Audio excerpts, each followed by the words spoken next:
In the vast expanse of the multiverse, the encounters between great cosmic beings are as rare as the stars in the night sky. They traverse the dimensional boundaries and space. Their rules and powers vastly different from those of mortal creatures. Yet even these mighty beings have their limitations, with one exception, the enigmatic Great Old Ones. The immortals, free to roam the realms, demiplanes and dimensions, are a mystery to mortal kind. They patrol their assigned sections of space, occasionally venturing into the ethereal or astral plane to traverse the cosmos at unimaginable speeds. Their presence is rarely witnessed, appearing as fleeting shooting stars. Their vaguely humanoid forms are blur to mortal eyes. There are very few places that pose any sort of difficulty for the immortals to travel to or from. Even becoming two-dimensional is a weird but not impossible experience. But should the immortal try to access higher dimensional space, they will always encounter the vortex. The vortex was created by the Great Old Ones. I'm not going to confuse the matter by saying when they did this. Such a term makes no sense when you look at the fractured, often rebooted and twisted nature of true time in the cosmos. Suffice to say, the vortex is always there, even if one attempts to approach the beginning of time, in which case the Slardy god Yor is the supreme power that you have to be very, very polite towards to either enter or that zone or ever leave it. Yorl makes no sense when asked about the vortex. Yorl has no answers for you, and neither does Pale Knight, the Lady of Pain, or any of the truly ancient powers. They rarely, if ever, communicate anyway. Perhaps the cosmos that exists now is so alien to them that they no longer bother to make sense of it at all, so why communicate with anything in it? Some of the powers do make sense of some of the architecture left behind by the Great Old Ones. The vast elemental powers and the first primordials of the outer planes, the words of power, the mephits, the symbols of some diabolic circles, and the runes are linked to these vast threads of energy and effect. The very domains that the gods bicker over for control are remnants of the first thoughts and concepts that sprang from the alien minds of the Great Old Ones, like notes in a song. If you ask priests of the gods of knowledge, particularly the god Denier, the entire lattice of creation is one vast song. The harmonic scales are the different dimensions or planes, which is exactly why arcanists make use of special tuning forks to chime a specific frequency, a sound, a colour, or something that resonates in some way perfectly on that tone, which gives the spells and rituals the power to alter reality or leave it altogether for another reality or parallel dimension. Beyond the Great Vortex dwell the Great Old Ones, and none can venture into those higher dimensions to learn what exactly it is they're doing there. The only thing that we can know is that access to those dimensions would give far greater freedom to move around the multiverse and provide much greater awareness, connection, and control over all the planes of existence, all parallel dimensions. In a weird way, it's safe to say that the Great Old Ones are both removed from all of us and so intimately connected to us all that everything we do is their actions on a much vaster and deeper level. All we do, say, and think are merely the echoes, the ripples on the surface. Our reality is nothing more than their dreams and figments of their imagination.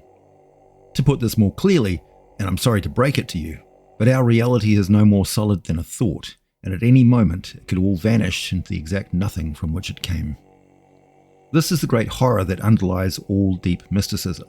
The closer one comes to understanding the power and the way the cosmos works, the more this becomes revealed. I know these are disturbing thoughts, enough to drive many beings quite insane. Speaking of insanity, many mortal beings persist in trying to reach the attention of the Great Old Ones, thinking that vast power could be theirs for the taking if only they could somehow find a loophole, a back door, or some method to identify and follow the chords and tones of the lattice of reality back to their source and somehow create a breach in which the Great Old Ones can escape. See, most of these nutjobs think that the Great Old Ones were imprisoned behind the vortex, that somehow the gods created this barrier to save reality or stabilize reality, trapping the Great Old Ones in a slumber where they dream the same dream, the one that we all exist in over and over again. This is nonsense, of course. No god is powerful enough to make a barrier like that, and it is us who are imprisoned, not the other way around. But every now and then, these insane gaggles of robed and wretched cultists actually manage to do it. and the attention of or influence of a great old one is oh so briefly gained, to the inevitable utter disaster and ruin of everyone and everything involved. But still they try, no matter how many of the accursed grimoires are confiscated and destroyed. Even if I tell you this, some lich is feverishly poring its bony fingertips over some eldritch Necronomicon, convinced they are on the cusp of godlike power. Oh, there's always ways in which such power can be accessed. There are plenty of warlocks who have managed to form pacts with vast beings of the far realms, all too ready to call themselves the Great Old Ones, but such beings are usually greatly exaggerating their importance and concealing the true nature of their intentions. Those who witness some cult who actually manage to make contact with a real Great Old One will invariably report the same sorts of phenomena, one of which I'm here to talk about today.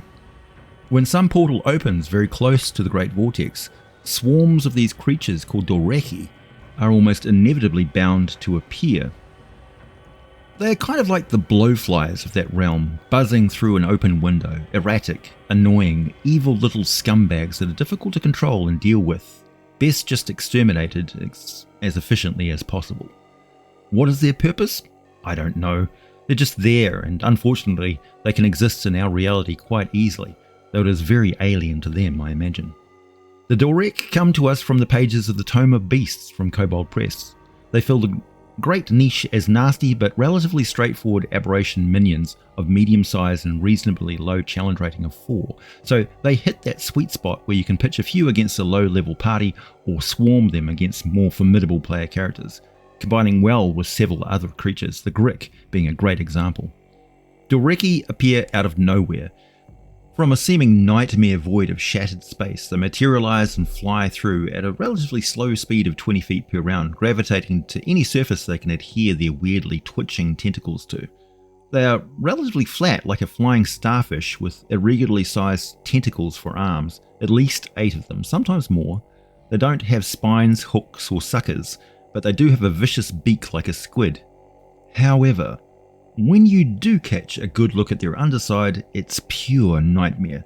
They seem to have a vaguely ugly and distorted humanoid face, with 2 black eyes and a bulbous and wide nose with nostrils leaking noxious slime.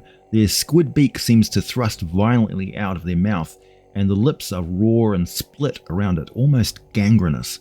They tend to hover up quite high or slither up walls and pillars to cling to the ceiling, as they prefer to drop down on victims, which they attack randomly and viciously. Dorreq do tend to attack any creature that is in any way involved in the breach that summoned them, so they are ostensibly some sort of guardians, but it's more organic than that. They are essentially part of the immune system of elder beings, a macroorganism, performing the same role as microorganism, but they are far from mindless attack cells. They have the same capacity for intelligence that average human does, though they have none of the same sort of experiences or conditioning from our reality, so aside from the terrible drone of void speech, they have no way to communicate other than violence and sabotage. They're also wickedly cruel creatures that delight in confounding and tormenting victims, driving them to the point of exhaustion before swarming over them, snaring them with their tentacles and then tearing them apart. They also have a strange ability to warp through solid stone or even sandy ground, similar to the way fey creatures can sometimes step from one tree to another. They use this a lot when moving around because doing so grants them 30 feet of movement per round, rather than their slower flight or their climbing along surfaces at 15 feet per round. When they do pop out of solid material, pay attention to the +8 bonus they have to stealth checks, and this movement method should afford them a saving throw to avoid damaging effects as they vanish and appear nearby. They also have innate spellcasting, able to cast Blink, Dimension Door, Haste, or Shatter. Interestingly, the Dorreq shown in the Tome of Beasts on the D&D Beyond website is slightly different from the print version I have in my printed book. Overall, what we have here is an improvement, but I do question the turning the stone step ability into a bonus action rather than having it as an alternative to the creature's normal movement for the round. Bonus actions are confusing, and this is a pointless alteration that I don't think improved the creature at all. In fact, it just makes its movement capability a bit ridiculous. So feel free to change it back to using stone step in place of normal movement for the round, not as a bonus action. It's not dashing through solid rock, that's just silly. So, what do we have here? Armor class of 15, 93 hit points, plus 6 dexterity bonus. Resistant to acid, cold, and lightning damage, and a couple of nasty proximity effects caused by its reality warping nature. The area around the Dorreq is warped by its connection to the void. A creature that starts its turn within 20 feet of the Dorreq must succeed on a DC 14 strength saving throw, or its speed is halved until the start of its next turn. Also, we have a power called Void Thrum. Recharging on a roll of 5 or 6, the Dorreq emits a barely audible vibrating thrum laced with void energy, whatever that means. Each creature within 20 feet of the Dorreq must make a DC 14 Constitution saving throw, taking 3d6 thunder damage and 3d6 necrotic damage on a failed save, or half as much damage on a successful one. This should have been psychic damage in my opinion, but the necrotic damage does make sense. On its turn, the Dorreq can make 1 bite and 2 tentacle attacks. They're both plus 6 to hit. The tentacles have a reach of 10 feet, which is a significant tactical advantage. The bite inflicts 2d8 plus 4 piercing damage, and the tentacles do 1d8 plus 4 bludgeoning damage each. And if the target is a medium or small creature, it's grappled with an escape DC of 14, and pulled up to 5 feet closer to the Dorreq. Until this grapple ends, the target's restrained, and the Dorreq can grapple up to 2 creatures at a time and has a tremendous strength of 19, so it's perfectly reasonable that a Dorreq could just throw a grappled victim using one of its tentacle attacks that round to do so. With a strength of 19, it will toss an average medium-sized adventure something like 19 feet and do around 46 damage with the victim landing prone. It should be an option, I think. Feel free to modify your monsters. No two of them should be exactly the same. One thing you may want to consider is that the corpses of the Dorreq are interdimensional toxic waste that can be nearly as dangerous as demonic contamination. They will cause mutations in creatures exposed to their putrefaction and dispersal into the environment, unless someone takes steps to dispose of them completely.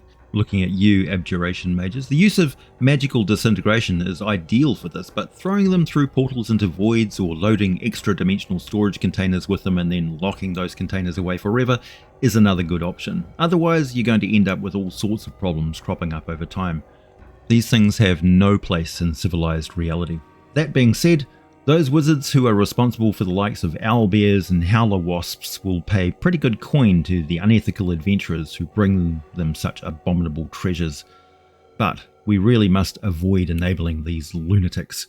Honestly, the owlbears turned out okay, but those howler wasps that the wizard Otterluke created are a bloody nightmare that should be exterminated completely.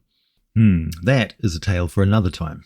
For now, my name is AJ Pickett. As always, thanks for listening, and I shall be back with more for you very soon.